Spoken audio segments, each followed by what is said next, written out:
AJ Franklin, we had the presser. AJ is back. Trav, talk to me. Yeah, the press conference reaction. I mean, you know, this is something that we are always gonna do, and I mean this for people who are for AJ or against AJ. We are gonna overanalyze AJ. Like, if he took a step left, we're gonna say, "Well, no, he didn't take a step to the right." So what's all this about now? So you know, we're gonna do what we do. Like, I feel like the energy is definitely different this time. Like before, it looked like AJ doing something different, whereas this time around, from top to bottom, it feels different. You know, and the big like signifier for me was when Eddie kind of gave him the layup. He said, "Yo, so your motivation's different coming into this fight. You know, what motivates you at this point?" It's almost like he was hoping it'd say legacy and the belts and money, bro, money. That's it. I've had a hard life. I've been broke before, so now chasing checks. I'm like, that felt like an American influence. You know what I'm saying? Like, he's been in an American camp in Texas, been around Errol Spence, Charlos, Frank Martin.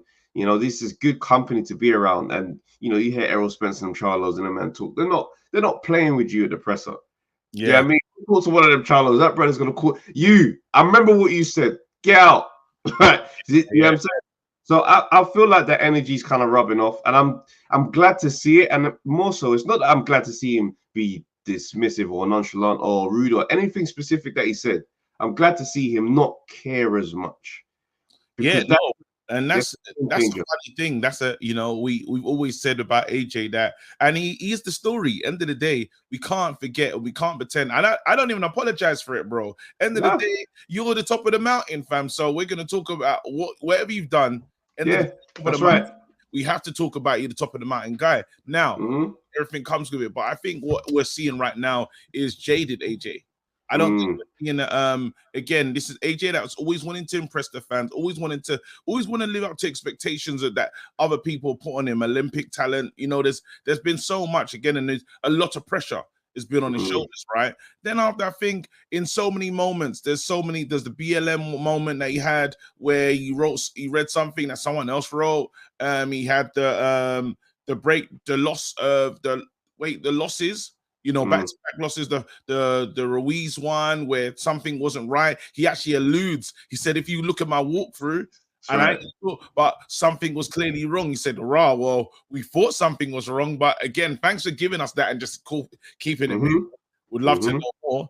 And then we have the Usyk loss, Usyk breakdown, and a lot of the public opinion shifted with AJ again from being the golden child to being the person that everyone's always loved and stuff, going into a new version, a version where people are again throwing stuff at him. Then you all entwining that you got Fury and Wilder chatting rubbish, saying that we're the only ones that can fight each other, this, that, and the other. So it did, again, for PR wise, AJ was looking kind of funny in the light, and then Eddie Hearn done a lot of his talking.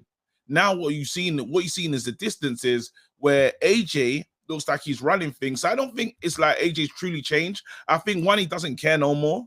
I think the second thing is he's disillusioned with thinking I can be the people's hero. I'm not going to be the people's champion. I'm not Muhammad Ali. Even Muhammad Ali, when he was boxing in a time, everyone didn't love him. They loved him after. They loved him later. You know, so I think AJ's dealing with all these new feelings that he hasn't like. It's still someone that's within his career, but he's looking at it quite reflectively. And I think there's just I won't say anger, but there's a bit of, I'm doing it for myself now because I can never impress you. No matter what I do, you'll have something to say. No, that's 100% facts, bro. And it's like when you listen to in the presser when he said, I always was really focused on building my business empire as a thing of just in case all this stuff fails. So now it's like when he goes, I'm putting my heart into boxing now. Yeah, and I feel like that's something that he hasn't done. Like when we've seen before, there's a lot of things going on in this guy's world. Do you know what I'm saying? It's very much like that's why when it's like you see him operating on social media, I noticed that time when he unfollowed all the people and just followed brands. And I was like, that's like that thing of seeing yourself as a brand as well. Do you see what I'm saying? I feel like the business can't really lead in a boxing space. As a fighter, you need to be thinking boxing, breathing boxing, and just having that energy entirely. And I feel if it's conflated to the point where you're spreading, and there's other fighters that you're going up against, them man ain't spreading their time. Yeah. Them man are absolutely zoned in on boxing. So you have to be as zoned in. And I think he understands that, especially being in there with Usyk. Like we always say, like when Canelo lost to Floyd, after that, being in there with Floyd turned him into something else. We're not even factoring in that being in there with Usyk for all those rounds has changed him in some kind of capacity. Because coming up short at that level, when you know that the first fight it weren't close, second fight was very close. Coming up short and that point there, that got to put a fire in you, or it's gonna make you quit the sport. Yeah. And straight away, what do we see? Goes to Texas, shuts off. He ain't doing no sightseeing. Donny's over there working, different environment by himself. I think we're gonna see something special from him this time around. Again, no, I don't. I don't. I looked at Franklin in that presser, yeah, and I liked what I saw from him as well. Very calm, very like you can feel that there's a knowing for Franklin. I don't see this as an easy fight at all. I don't think this is gonna ask AJ's gonna have to answer some questions. Again, as AJ grown as he developed, I hope so. And I hope it looked like he has, but Franklin will pose. He will have some questions that he's gonna ask AJ. You want to know if he's got the answers, but I like him. There's just something about Franklin that I'm like, I like him as well. I've warmed to him again, not too braggadocious, which is a bit weird. It's a bit different for me for the American style. Yeah.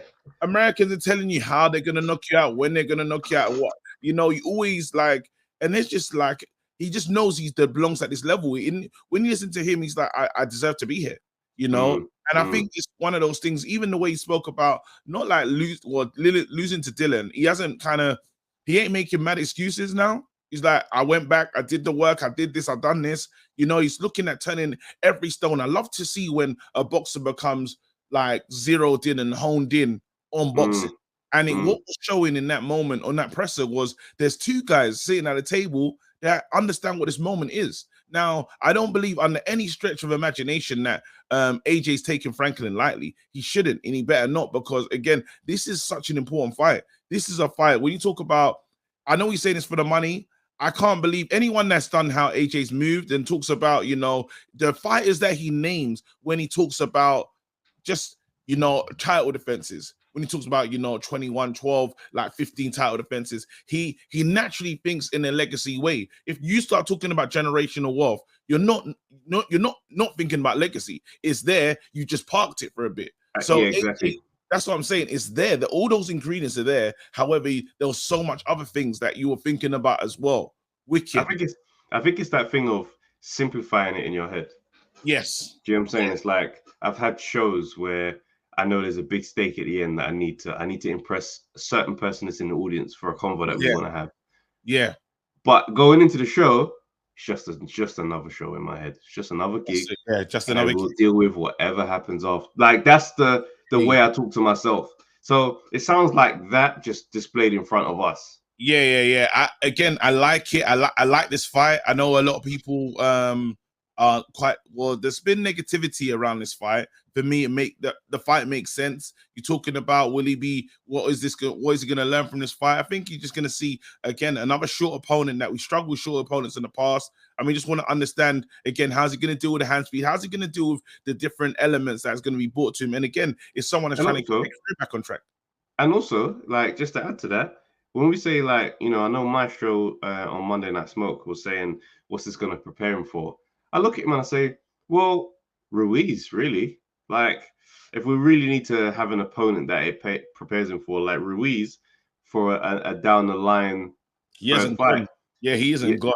Ruiz is still here. AJ's always said he wants that fight again.